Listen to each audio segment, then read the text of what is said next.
Hi everyone, and welcome to a new episode of Day's Podcast along with a new video.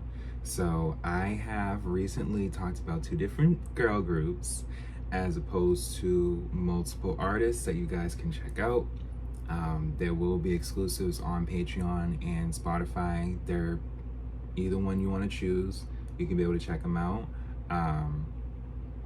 As far as viewing, liking, and subscribing, thank you so much. I truly appreciate it. I truly appreciate when you guys watch and listen and learn as much as I do, because I'm learning all this with you. So thank you again, and let's get into this new artist that I'm going to talk about.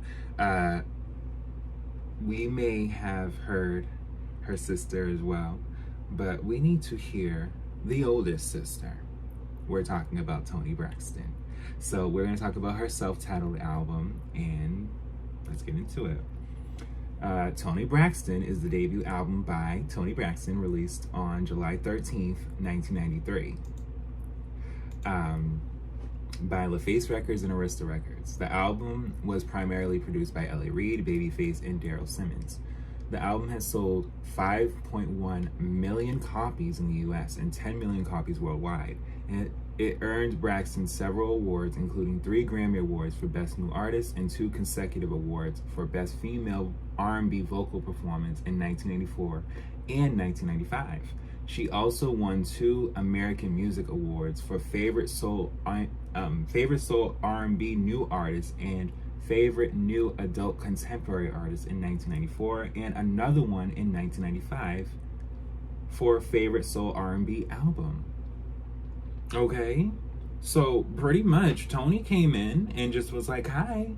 And it's something because I'm connecting now to my previous videos, and I can now be able to talk, in a way where those videos can resonate with, videos I'm going to make in this video itself.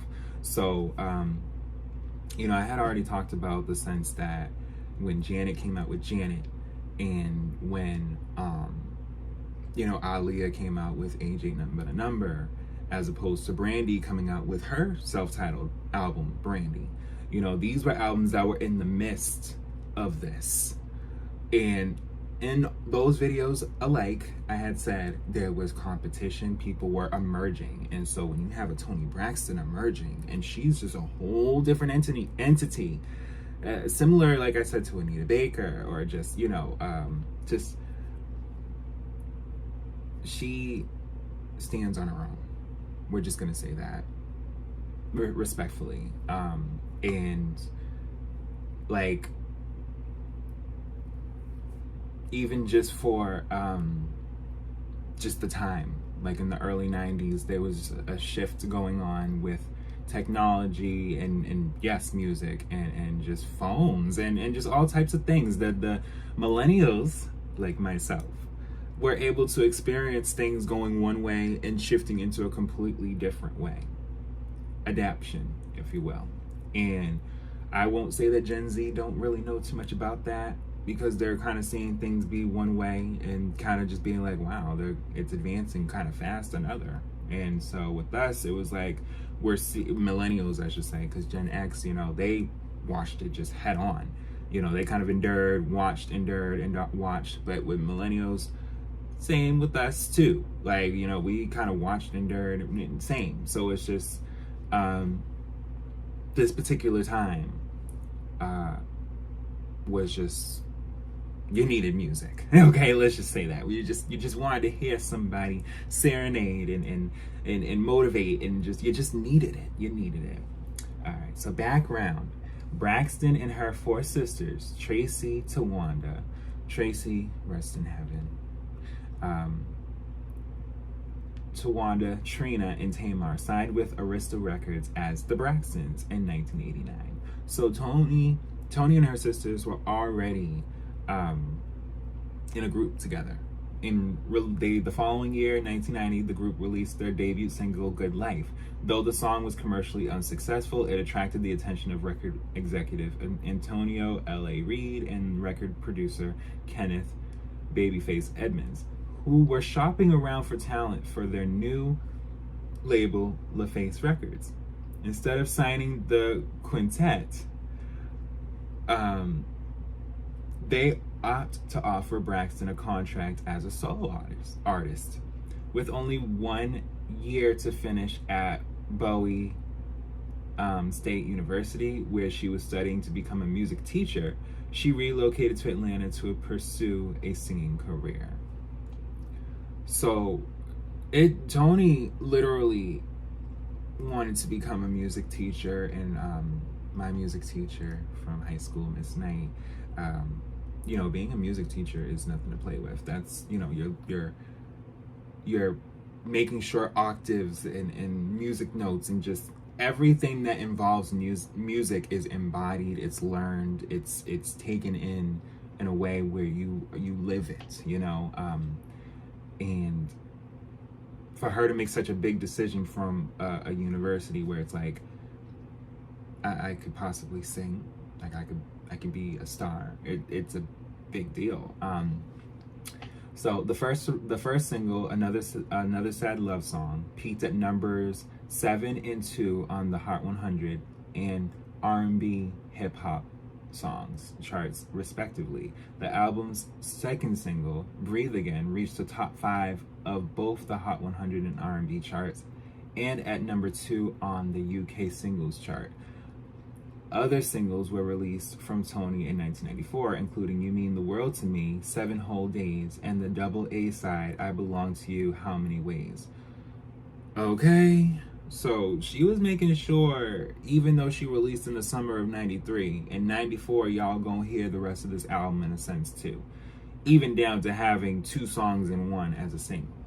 In Japan, the album was released as Love Affair, also a song on the album. The Japanese edition contains the same track listing as the standard version. The only difference is the obi strip and the bonus lyrics booklet were written in Japanese.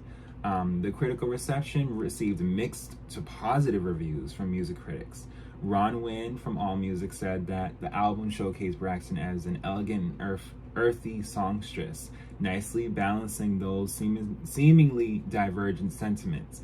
Braxton's husky, enticing voice sounds hypnotic, dismayed, and disillusioned. But she's never out of control, indignant, or so anguished and hurt that she falls to retain her dignity. And that's what I was realizing too throughout the album. There's a lot of ballads, but there's fun songs and love songs. And she captivated in such a way where it's like, if I'm feeling low, bitch, I'm gonna come back up. And people were like, yes. And it's not that we didn't see that already, because we had Whitney and Mariah already flourishing by this time with multiple albums. Because Mariah by 93 had her either 4th album with Dream Lover. No, Music Box. Sorry. Daydream is her album. Music Box is her album. And Dream Lover is her song. See, I love me Mariah. I will piece in what I need to be saying. I love her. I love them all, honestly. But yes, the album earned Braxton several awards, which we had talked about. Commercial performance. It debuted at number 36 on the Billboard 200 for the week ending July 31st, 1993. Following Braxton's appearance at the American Music Awards of 1994, the album rose from number 7 to number 1 in its 31st week on the chart. On the issue dated February 26th, 1994, becoming the first number 1 album for LaFace Records. It spent a second non-consecutive week atop the Billboard 200 for a week ending March 19th, 1994. Following the 36th annual Grammy Awards, the album, sold 5.1 million copies in the United States and 10 million worldwide. So yeah, big deal. So let's get into the track list. Another sad love song, yes. And the fact that she started the album with that song lets you know, like, I'm not here to play games. Like, I'm here. like, you're gonna know me for 30 plus years and on to come, because this album came out over 30 years ago. Breathe Again, track 2. Okay. Now and then, don't listen. Don't. 7 Whole Days. That's track 3. Okay, listen. Oh my God. 4 is Love Affair. And track 5 is Candlelight. I believe, if I'm not mistaken, background vocals, her sisters were still very much there. And why not?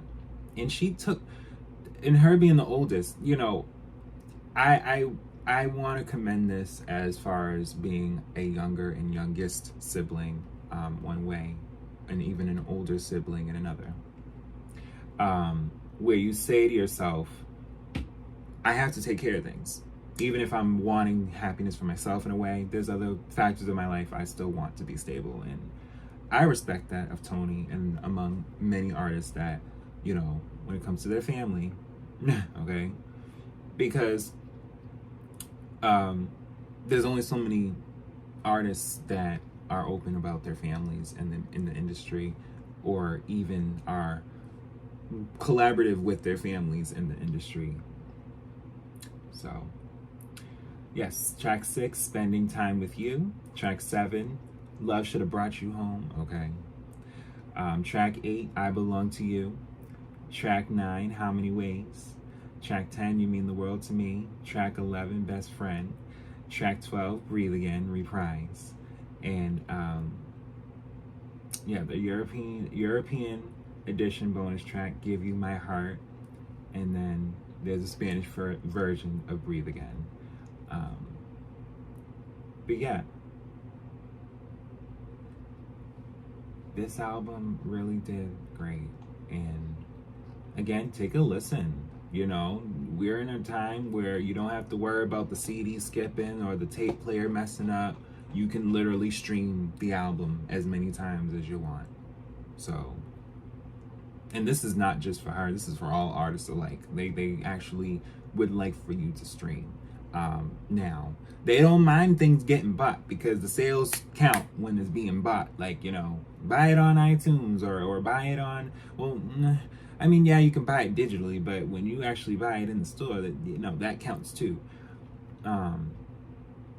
But yeah, like I said, give these artists their 10s. So yes, I hope you guys enjoyed this video. I thank you so much for listening, and we will be talking about more.